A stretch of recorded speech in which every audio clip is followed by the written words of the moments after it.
Go look in your kitchen trash can. Right now. I'll wait. Half a bunch of celery gone limp. The heel of a loaf that's hard as a shingle. Some container of something you meant to eat on Tuesday and it's Saturday. A chicken carcass with the meat still hanging off the back of it. That's not garbage, that's money. You already paid for it. You carried it in from the car, you put it in the fridge, and then you paid a second time to haul it back out to the curb. Here's what took me a long time to figure out. Saving money on food doesn't happen at the store. Coupons, the sale flyer, the app on your phone that's nickels. The real money is in what happens after the groceries are in the house. It's in what you do to a cheap ingredient to make it taste like an expensive one, and in never throwing away a thing you paid for. 15 tricks today, all of them free or close to it. Number 1 saves me more than the other 14 put together, and it costs nothing but a habit. Let's go. Number 15. Ice water brings vegetables back from the dead. Limp celery, bendy carrots, a head of lettuce gone sad, greens that have wilted flat in the crisper. Most people look at that and think it's spoiled. It's not spoiled. It's thirsty. It's been sitting in a cold, dry box losing water for a week. Cut a fresh sliver off the bottom of the stalk and stand it in a bowl of cold water with ice in it. Give it an hour, 2 if it's really far gone. It drinks. It comes back crisp enough to snap. Same for radishes, same for green onions, same for a head of romaine. If it's slimy or it smells, that's a different story, throw it out. But limp is not dead. Limp is just dry. I've been pulling vegetables back out of that crisper drawer for 20 years, and I can count on one hand the ones that were actually gone. Number 14. You can bring a stale loaf all the way back. This one people flat out don't believe until they do it. Take that rock-hard loaf and run the whole thing under the faucet. The outside, quick, both sides. Yes, really get it wet. Wrap it tight in foil, put it in a cold oven, turn the oven to 300, and give it about 20 minutes for a small loaf, 30 for a big one. Then pull the foil off and give it 5 more to crisp the crust. It comes out soft in the middle and crackly outside like it was baked that morning. Here's what's going on. Bread doesn't go stale because it dried out. It goes stale because the starch in it stiffens up as it sits. Heat and a little water loosen it right back. That's it. That's the whole secret. And you have both of those things in your kitchen already. It's a one-time fix, mind you. Once it cools, it'll stale again faster than before, so eat it that day. But it beats the bread you already bought going in the bin. Number 13. Half the things in that baking aisle are 2 things you already own. Buttermilk, a tablespoon of plain white vinegar in a cup of regular milk.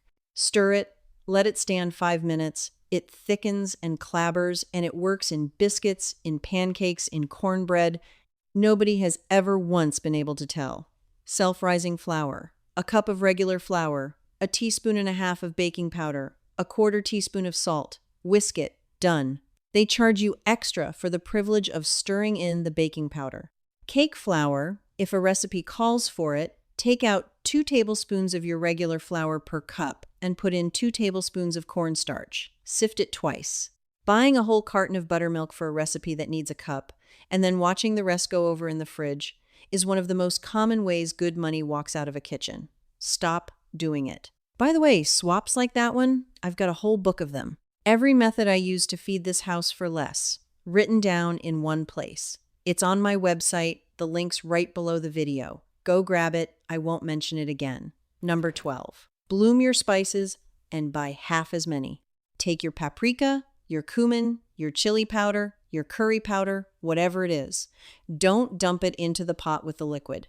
Put it in the hot fat first, the oil, the butter, the drippings with the onions, and stir it around for 30 seconds till you can smell it from across the kitchen. The flavor in a spice is oily.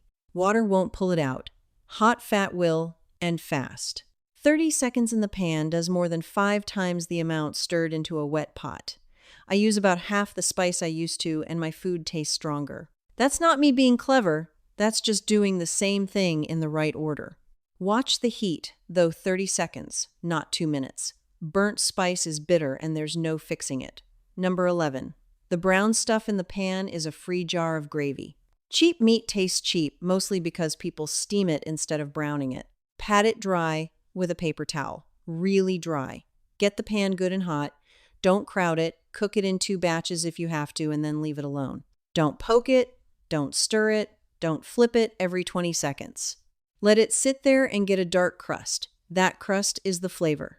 Wet meat in a crowded pan can't get one. Then, when the meat comes out, look at the bottom of the pan. All that stuck on brown. People scrub that down the drain. Don't. Pour in a splash of anything wet water, coffee, the last of a beer, plain old water is fine, and scrape it with a wooden spoon while it bubbles. It lifts right off and turns into sauce. Whisk in a pat of butter and you've got gravy that costs nothing and tastes like it came from a restaurant with cloth napkins. They sell you jarred gravy for $4. You have been rinsing better gravy than that down your sink for years. Number 10. Never pour the pasta water out. Before you drain, dip a mug in and save a cup of it. That water is cloudy for a reason. It's full of starch off the noodles. Splash a few tablespoons into your sauce with the drained pasta over low heat and toss it hard for a minute. The sauce goes from watery and sliding off the noodles to thick and clinging to every one of them. That's the whole difference between spaghetti that tastes like a jar poured over noodles and spaghetti that tastes like somebody cooked. 1 mug of water you are about to send down the drain. Number 9. Keep a grease jar. Bacon fat, the drippings off a roast, the fat rendered out of ground beef, chicken fat off the top of cold stock. Pour it through a strainer into a jar, keep it in the fridge, use it to cook with. My grandmother had a can on the back of the stove her whole life, and so does everybody I know who came up without money. You fry eggs in it. You start soup in it. You toss potatoes in it before they go in the oven, and there is no potato better than that one. Cornbread in a skillet with bacon fat is a different food than cornbread with vegetable oil. Keep it in the fridge, use it within a few months, and if it ever smells sharp or off, out it goes.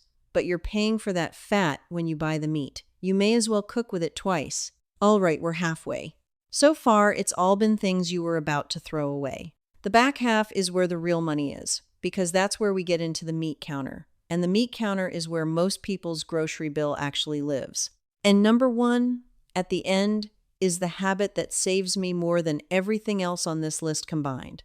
Number 8, keep a bag in the freezer. Gallon bag, freezer door, and everything goes in it. Onion skins and ends, carrot peels, celery tops, mushroom stems, parsley stalks, the green part of the leeks, bones off a chicken, bones off a pork chop, the shell of a rotisserie bird after you've picked it. When the bag is full, dump the whole thing in a pot, cover it with water, bring it up, then turn it way down and let it go a few hours. Bones need longer, 4 or 5 hours. All day is fine. Strain it. That's stock. You are buying that stock in a carton for $4 right now, and it is mostly water and salt with a little flavor stirred in. Yours is free. It was going in the trash. Freeze it in quart containers or in an ice cube tray for when you just need a little. Salt it at the end, not the beginning. If you salt it early and then cook it down for hours, you'll have a pot of brine. Ask me how I know. Number 7, salt the cheap cut the night before. This is the one that changed how meat tastes in my house. Take your pork chops, your chicken thighs, your cheap chuck roast, and salt them all over a good even sprinkle. More than feels right. Put them on a plate uncovered in the fridge, and leave them overnight, or at least a few hours. Here's what happens. The salt pulls the juice up out of the meat. That juice dissolves the salt, and then the whole salty business gets drawn back down inside. So it's seasoned all the way through instead of just on the outside. And it holds on to its moisture in the pan instead of squeezing it all out. The outside dries a little too, sitting there uncovered, which means it browns better. 2 birds. A $3 pork chop treated that way beats an $8 one you salted right before it hit the pan. I have never once found a cut. This doesn't help. Number 6. Make a pound of ground meat, feed 6 people, and taste better doing it. Meatballs, meatloaf, burgers, taco filling. Tear up a slice or 2 of bread, stale bread, the heel, the stuff nobody wants, and soak it in a splash of milk till it's mush. Or a half cup of oats. Mash it up and mix it into the meat. 2 things happen. You stretch the meat, obviously, but the mush also holds water in there while it cooks, so the meatballs come out soft and juicy instead of tight and dry. This isn't a compromise. This is how good meatballs have always been made. The stretching is a bonus. Chopped mushrooms cook down, do the same job, mince them fine, cook the water out, mix them half and half with the beef. Cooked lentils, too. My family cannot tell, and I've asked. Number 5, buy the whole bird. Look at the price per pound on boneless, skinless chicken breast, then look at the price per pound on a whole chicken. It's usually less than half. And you're buying the bones and the skin, which is the point. Break it down yourself. 2 legs, 2 thighs, 2 wings, 2 breasts, and a back. It's not hard and it's not surgery, you're just cutting through skin and finding the joints. And if you go slow, the knife does most of it. There's a video for it, there's a video for everything. Out of one bird, I get thighs for one dinner, breasts for another, legs for the kids, wings for whoever's fastest, and a back and a neck straight into the stock bag. That's 3 or 4 meals, plus a couple quarts of stock out of one package. They charge you $9 a pound to remove a bone. That's the whole service. That is what you're paying for. Number 4. Cook the dry beans. A can of beans runs you well over $1 and gives you about a cup and a half. A pound bag of dry beans is $1.50, $2, and gives you 6 cups cooked. That's twice the food for the same money, and often better than that. Soak them overnight if you like, or don't. The no-soak ones just take longer. Cover them with water, an onion cut in half, a bay leaf, a glug of fat, and let them go low till they're creamy. Salt them once they're soft. And this is the part people miss. Don't pour off that cooking liquid. That thick, starchy bean broth is the best part. Ladle it right in with the beans and it makes its own gravy. If you want soup, you already have soup. Same goes for the liquid in a can of chickpeas, if you do buy a can. That cloudy stuff whips up into foam like egg whites. 3 tablespoons stands in for a whole egg. Nobody told you that because nobody makes $1 off the liquid you drain into the sink. Number 3. Almost every bottle and packet on that shelf is a 50-cent thing selling for $4. Salad dressing, oil, vinegar, a spoon of mustard, salt, pepper, shake it in a jar. 3-to-1, oil to vinegar, and adjust to your own mouth. 60 seconds, and it doesn't have that gummy aftertaste from the thickeners. Taco seasoning, chili powder, cumin, paprika, garlic powder, onion powder, oregano, salt. Mix up a jar of it, and you'll never buy another packet. Ranch, buttermilk, which you now know how to make, mayonnaise, garlic powder, onion powder, dried dill pepper. The cream of something soup that half of America's casseroles run on. Butter, flour, and stock or milk whisked in a pan for 4 minutes. None of this is skill. This is stirring. You are not buying a recipe. You are buying somebody else's 4 minutes, and they are charging you a great deal for 4 minutes. Number 2, salt as you go, acid at the end. This is the thing that makes home cooking taste flat, and it's the reason people believe restaurant food is somehow better. It isn't better ingredients. Half the time it's worse ingredients. Salt in layers. A pinch on the onions when they go in, a pinch on the meat, a pinch in the sauce. Not one big shake at the table, which only ever salts the top. Salt added early gets down into the food. Salt added at the end just sits on it. And then, right before it comes off the heat, add something sour. A squeeze of lemon, a splash of vinegar. Not enough to taste sour, you should not be able to point at it. Just enough that everything else in the pot wakes up and stands out sharper. Bean soup, chili, greens, stew, a pan of roasted vegetables, anything that's been cooking a long while and tastes muddy and dull, it's almost never missing salt. It's missing acid. Try it tonight on something you thought was boring and tell me I'm wrong, okay? Number 1 is the biggest money saver on this list, and it isn't close. But before I get to it, if you like plain advice with no products to buy, hit subscribe and turn on the bell. It helps more than you'd think. Now, number 1. One night a week, you cook nothing new. Pick a night. Mine's Friday. Friday night, I don't open a new package. I cook whatever is in the house that is closest to dying. The half onion. The 3 carrots getting soft. The end of the rice. The last of the roast chicken. The 2 eggs. The cheese heel. The wilted greens I already brought back with ice water. And it always turns into one of 4 things. Soup, if there's stock and vegetables. Fried rice, if there's leftover rice. A frittata, if there's eggs, vegetables in the pan, eggs poured over, finish it under the broiler.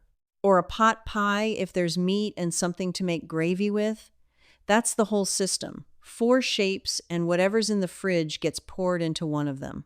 Here's why it's number 1. A regular household throws out something close to 1/3 of the food it buys. 1/3. Think about your grocery receipt and take a third of it, and picture yourself handing that money to somebody in the parking lot for nothing. That's what's happening, quietly, every week, in the back of a cold drawer. You can chase sales for years and never save what one clean-out night a week saves you. And every other trick on this list feeds into it. The ice water, the stale bread, the stock bag, the grease jar. They all end up on that plate on Friday. Now let me tell you why nobody taught you any of this. There's no villain here. Nobody had a meeting. It's simpler than that. Every single thing on this list is a job you can do yourself in under 5 minutes, and every one of those jobs has been packaged up and sold back to you at a markup. Deboning a chicken, stirring baking powder into flour, shaking oil in vinegar, simmering bones in water, mixing 7 spices, adding vinegar to milk. That's all it is. That's the whole product. The store isn't selling you food at that point, it's selling you the 5 minutes. And the beautiful thing about selling somebody 5 minutes is you get to sell it again next week and the week after, forever, because a jar of dressing runs out and a habit doesn't. Meanwhile, the cuts that need a little know-how, the chuck, the thighs, the dry beans, the whole birds sit there cheap because most people have forgotten what to do with them. That forgetting is worth a fortune to somebody, not to you. Your grandmother knew every one of these 15 things. She didn't call them tricks. She called it cooking. She wasn't clever, she was broke. And broke people figure things out and then their grandchildren buy it in a packet. So here's what I want you to do this week. One thing, not 15. Put a gallon bag in your freezer door tonight. Every onion end, carrot peel, celery top, and chicken bone goes in it. When it's full, cover it with water and let it sit on low all afternoon. That's it. You'll have $4 worth of stock out of what you were throwing away, and once you've done that, the rest of this list gets a whole lot easier to believe. Now tell me in the comments, which one of these did your mother or your grandmother do that I didn't mention? Because I know there's a good one I've never heard, and somebody watching is about to teach me something. I read every one of these. That's honestly the best part of doing this. And next time, I'm going to show you how I get a whole month of dinners out of one grocery trip and a freezer, not fancy meal prep containers, just the way I actually do it, on a normal budget in a normal kitchen. Until then, quit throwing money in the trash can. You already bought it, go eat it.